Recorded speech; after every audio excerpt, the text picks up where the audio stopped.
Please turn to the second section of the Kitigarbha Bodhisattva's Manifestations chapter, starting from the second paragraph. In this section, the World-Honored One, who is revered for his wisdom and compassion, speaks of the Golden Point Mother, a concept that is beyond measure, beyond thought, and beyond description. This Golden Coin Mother symbolizes an infinite source of wealth and prosperity, transcending the material world. Furthermore, there are countless worlds of Kitigarbha Bodhisattva, each representing different aspects of his boundless compassion and commitment to saving sentient beings. I mentioned this point before, emphasizing the vastness and diversity of these worlds. The meaning here is quite profound, as it touches upon the interconnectedness of all existence and the limitless potential for spiritual growth and enlightenment. Kitigarbha Bodhisattva manifests countless times to guide beings creating karma. The Bodhisattva needs many manifestations because of the numerous sentient beings creating karma. The teachings aim to tame stubborn beings, calming their hearts and guiding them back. Even those caught in their ways can be guided by Kitigarbha Bodhisattva's compassion. Too many beings create karma, so Kitigarbha Bodhisattva guides them. The Buddha teaches stubborn beings to calm their hearts and return to the right path. Some can be guided by Kitigarbha's compassion. Bodhisattva's manifestations are countless. Thinking of Kitigarbha and the World-Honored One relates to all Buddhas and Bodhisattvas, sharing this quality.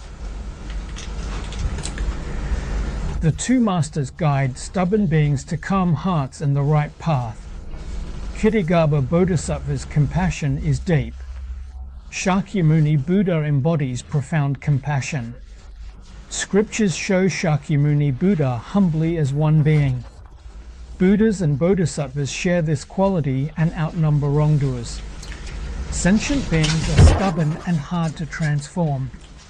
Buddhas and Bodhisattvas strive to guide. The same fundamental principle applies to Shakyamuni Buddha, who embodies a profound and deep compassion that is immeasurable. The manifestations of the Bodhisattvas are countless, boundless, and infinite in their scope. We often see in the sacred scriptures the humble and modest manifestation of Shakyamuni Buddha. So, when we think of Kitigarbha and the World-Honored One, we can relate this to all Buddhas and Bodhisattvas, as they all share this divine quality. This important fact tells us that there are actually more Buddhas and Bodhisattvas than there are beings committing wrongdoings in this world.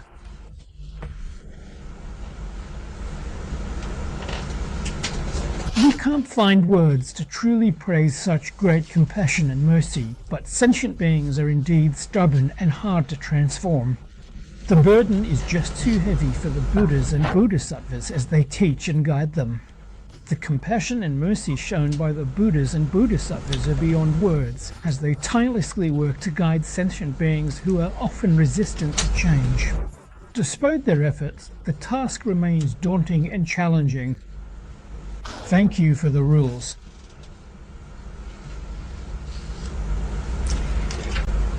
Here, we're talking about the 11 or 12 types of beings. Focus on those with roots of goodness. Their roots have matured, aided by Buddhas. Most accept Dharma easily, but some are slower. The Avatamsaka Sutra lists 10 types striving for progress. We see this in our temple. Their roots of goodness have matured.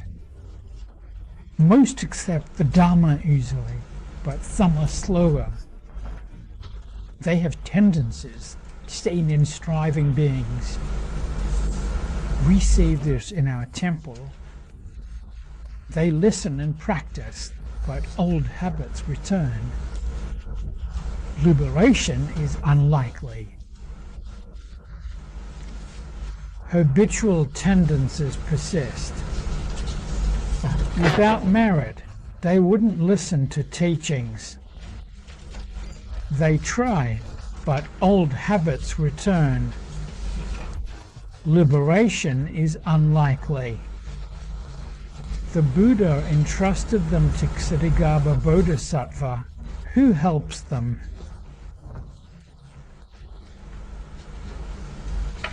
If they lack roots of goodness and merit, how would they listen to our teachings? They listen attentively. The Buddha entrusted these beings to Ksitigarbha Bodhisattva. Ksitigarbha helps them. Let's continue with the scripture. It's about having goodness roots. The Buddha entrusted beings to Ksitigarbha Bodhisattva, who helps them awaken when Buddha appears. The scripture mentions 4 types of beings. The last type, 10 to 12%, is detailed. Strong roots lead to belief, acceptance, practice, and liberation upon hearing Dharma.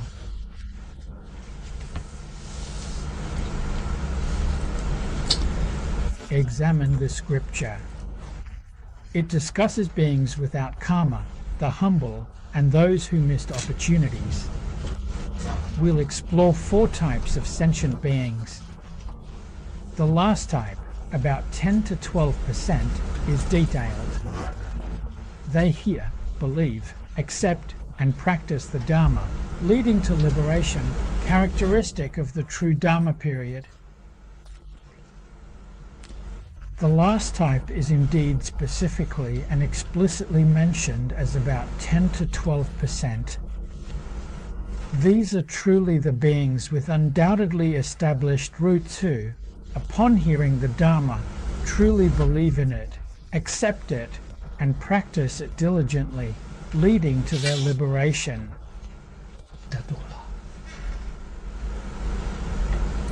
They achieve good results through diligent practice, with deep roots of goodness and merit. Beings in the symbolic Dharma period have more beneficial roots than now. Done roots lack wisdom and capability. The Buddha does not abandon them. It takes time to help.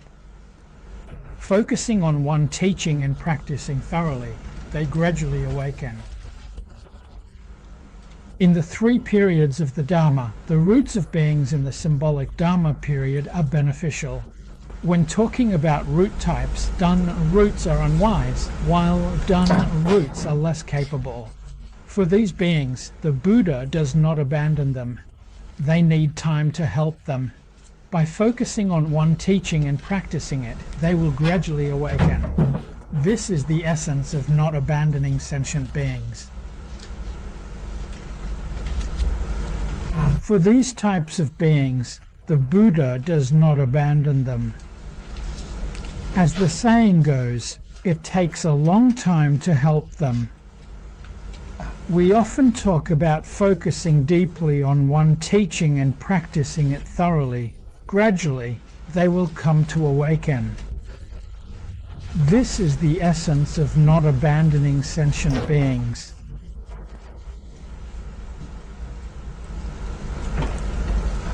Discussing reverence for teachings involves not just outsiders, but also Buddhist disciples. Even monks can lack true respect, not practicing teachings, showing a lack of reverence. Why? Heavy karma. Even if they hear and recite Buddha's words, they doubt, focus on immediate gains, and are unwilling to let go. They bow to Buddha statues but don't truly follow the teachings. Without reverence, they won't commit. Why? Heavy karma. Even if they hear and recite Buddha's words, they doubt. They focus on immediate gains, unwilling to let go.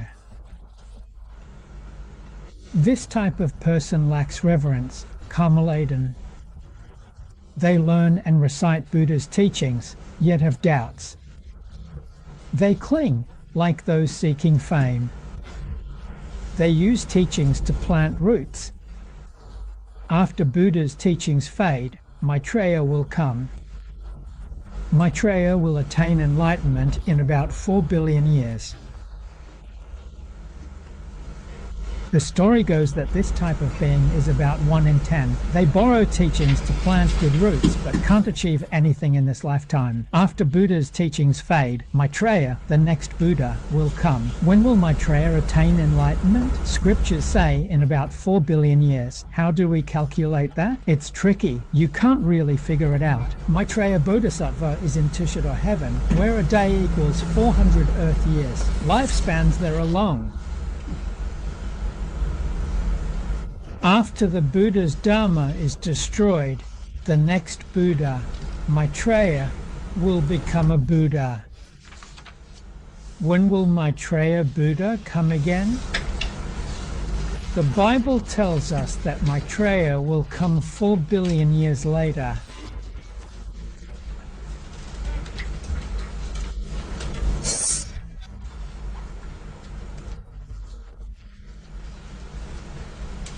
Maitreya Bodhisattva is in Sutra heaven, where 1 day equals 400 Earth years.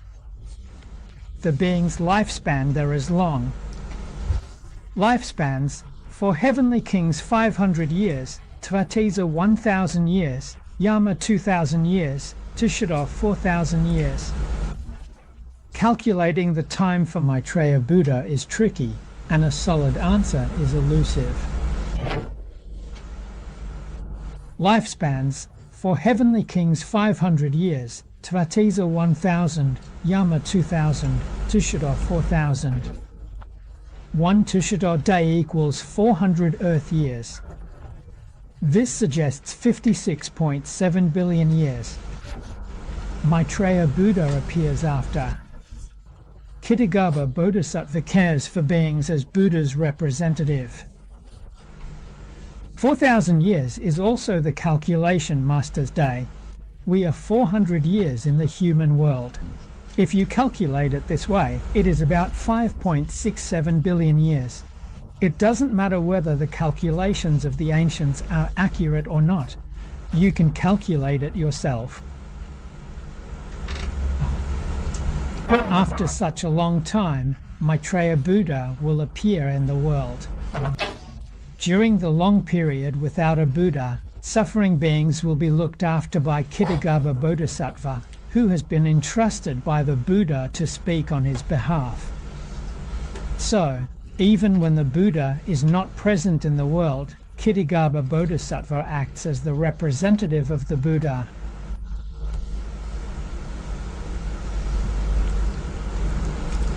That's why, indeed, in our practices, we certainly see Manjushri and Samantabhadra demonstrating great respect towards Kittagarbha Bodhisattva, as he is the representative of the Buddha. In other scriptures, we notice that their customs and expressions of respect may vary, but they all convey a deep reverence for Kittagarbha Bodhisattva, who is dedicated to helping all beings. In their unique ways and customs, Bodhisattvas' blessings are immense.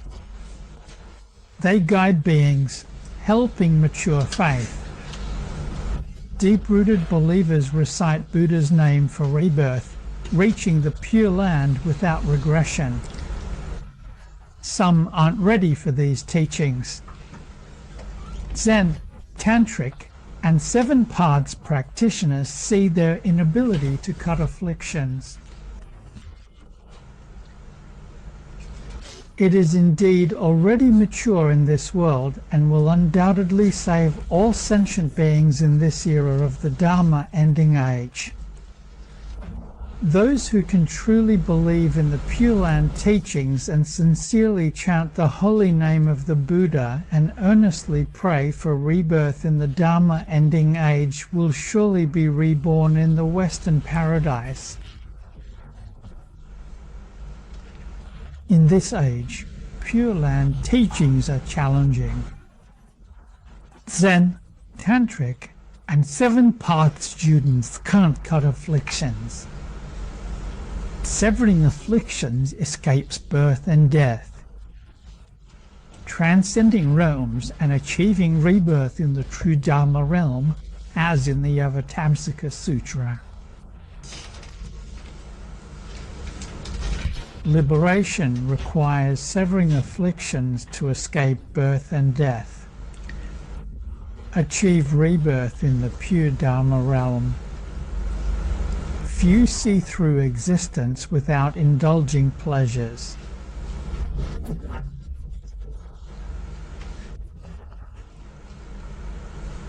One must sever the afflictions of dust, break through ignorance, and transcend the 18 realms to achieve rebirth in the true realm of Dharma. The true realm of Dharma is filled with the pure world, as mentioned in the Avatamsaka Sutra. This task is difficult. It's not just about gaining knowledge. Within afflictions, a drop of attachment can hinder progress. Few can see through existence and not indulge. One can begin to dismantle the ignorance clouding their vision.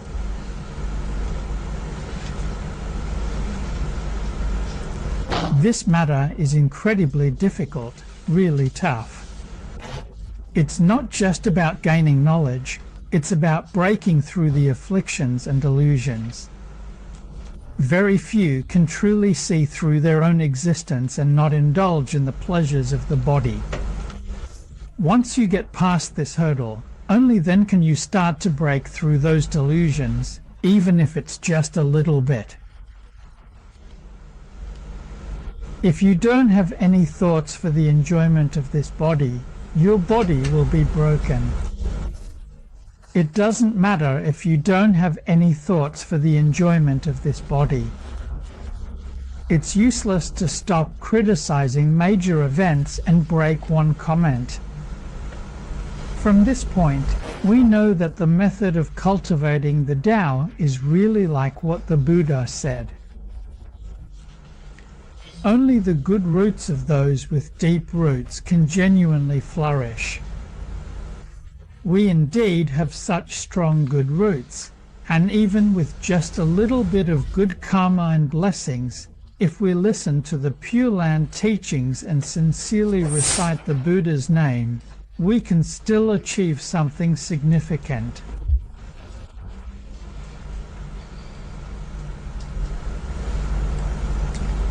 The next passage refers to Shakyamuni Buddha's physical form, which is in the Lunyan Sutra, that the Buddha manifests in whatever form is needed. However, we often fail to see the Buddhas and Bodhisattvas in this world. There are many Buddhas and Bodhisattvas of high virtue. Yet, they never hold grudges. Many ordinary people embody qualities of Buddhas and Bodhisattvas but often disrespect them, creating negative karma. They hold no grudges. Thus, one should not look down on any being. Respecting them is vital. It teaches us to cultivate respect for all.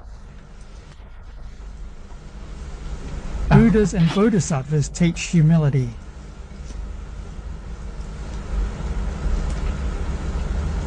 Those who understand these facts definitely wouldn't dare to look down on any beings, especially the Bodhisattvas.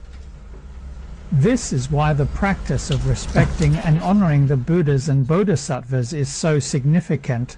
It teaches us to cultivate the conduct of Samantabhadra, showing sincere respect and reverence towards all people, all matters, and all things.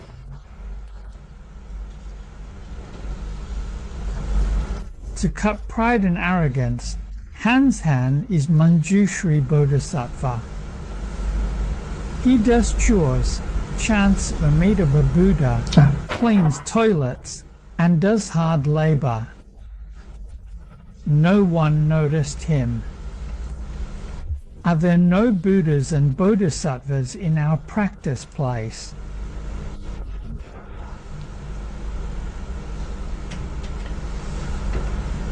What does he do in the temple? He lights the kitchen fire, boils water, and cleans toilets. While drying herbs, he chants Amitabha Buddha. Later, everyone realized the Buddhas and Bodhisattvas cared for us. Are there no Buddhas and Bodhisattvas here? Perhaps they work in the kitchen, unnoticed. Understand they are around us, like mountain gods, river gods, and spirits. We can't see them, but they see us.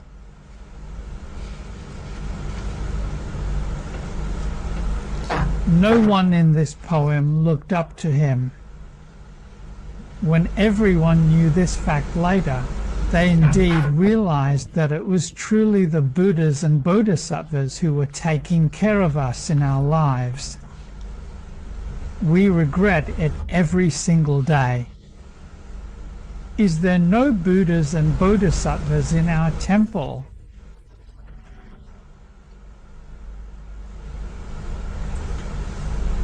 Maybe, just perhaps, the Buddhas and Bodhisattvas are indeed working in the kitchen, and you don't even recognize and appreciate them. You express dissatisfaction about them every single day. So, it's truly significant to understand that the manifestations of the Buddhas and Bodhisattvas are certainly around us. There are several examples, like the gods of the mountains, the gods of the rivers, or the heavenly beings, and even spirits. We can't see them with our naked eyes, but they see us. They are around us and still influence us, in ways we might not even fully comprehend or appreciate.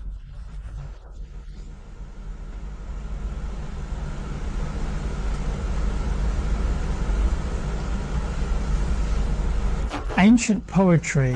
An old Buddhist named Zhu Jinzhou told me that he learned English from Buddhism because he saw ghosts at night.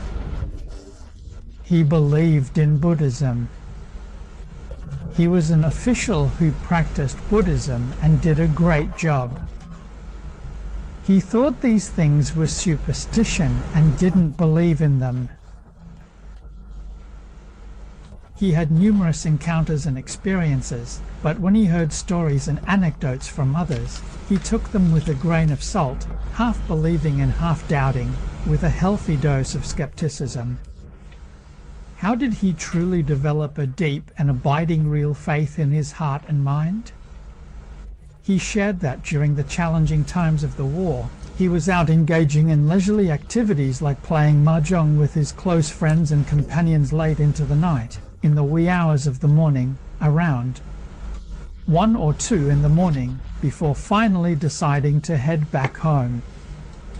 At that time, there were virtually non-existent cars on the road, and the street lights were few and far between, with only one solitary light barely providing any illumination to the path, making it eerily dark and foreboding. As he was walking home, the road was quite long, and he didn't really feel much. He noticed a person walking ahead, not too far away, and it was a woman. At that moment, he didn't think much of it. As he walked for a while, he suddenly thought, "What's a woman doing out here alone in the dead of night?" Just as that thought crossed his mind, he felt a chill run down his spine. When he looked again, he saw that the woman had an upper body but no lower body. That really freaked him out. It was at that moment he decided to learn about Buddhism. After he started studying, he said that was actually the manifestation of Guanyin Bodhisattva. Huaxian is truly sacred. He didn't see it with his own eyes or in person. He only took it half-heartedly when someone actually told him about it. That's how he indeed entered Buddhism. Huaxian Shan Lin Chuan Yan. When the panoramic view is immediately available, everyone will be happy and free. This is true. When you are visiting, now this kind of tourism is promoted everywhere. In today's fast-paced world, the ability to access a panoramic view instantly brings a sense of joy and liberation to all individuals. This statement holds true universally. As you embark on your travels, you will notice that this type of tourism is being actively encouraged and supported in various destinations across the globe. When you go out exploring and see the trees, flowers, and nature's beauty, if you feel a sense of enlightenment, it is the Buddhas and Bodhisattvas responding. Enlightenment comes from various causes. You realize that Buddhas and Bodhisattvas manifest through our words, actions, and thoughts, often unnoticed. Buddhas and Bodhisattvas are present in sentient beings and the inanimate world. Buddhas and Bodhisattvas are aware of all. Spirits watch over you.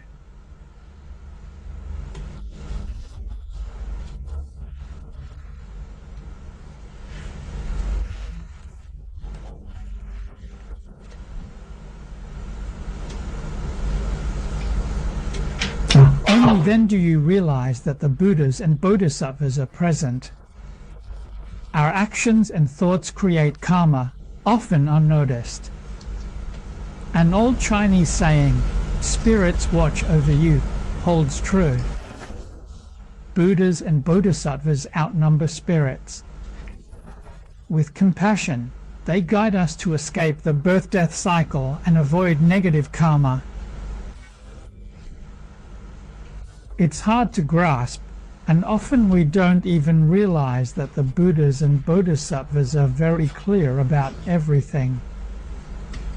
There's an old saying from ancient China that goes, "Above the head, there are spirits watching over you," and that's absolutely true.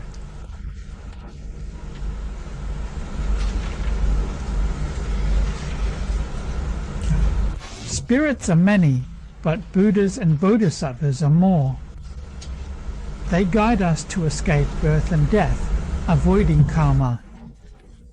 Anything aiding sentient beings shows their value. They appear everywhere. Respect all religions as we do Buddhas. Why? Some beings can't be saved by them. Anything that benefits sentient beings reflects the values of Buddhas and Bodhisattvas. They manifest everywhere. We should respect all religious practitioners. Some beings can't be saved by Buddhas. If they believe in God, Buddhas and Bodhisattvas guide them through God. It's the same, with no difference. Respect all religious followers like Buddhas and Bodhisattvas. Some beings Buddhas cannot save. If they believe in God, Buddhas guide them through God. It's the same, no difference. They take a different path. They ascend to heaven before learning Buddhism, while we learn it now. Which is superior? They might not respect us. He believes in God, and the Buddhas and Bodhisattvas are there to guide him. Isn't that the same thing? There's really no difference. He just needs to take a detour. He has to ascend to heaven first in order to learn about Buddhism. We're in the process of learning Buddhism right now, which is indeed far more superior. It's absolutely natural that he doesn't show us the proper amount of respect that we deserve.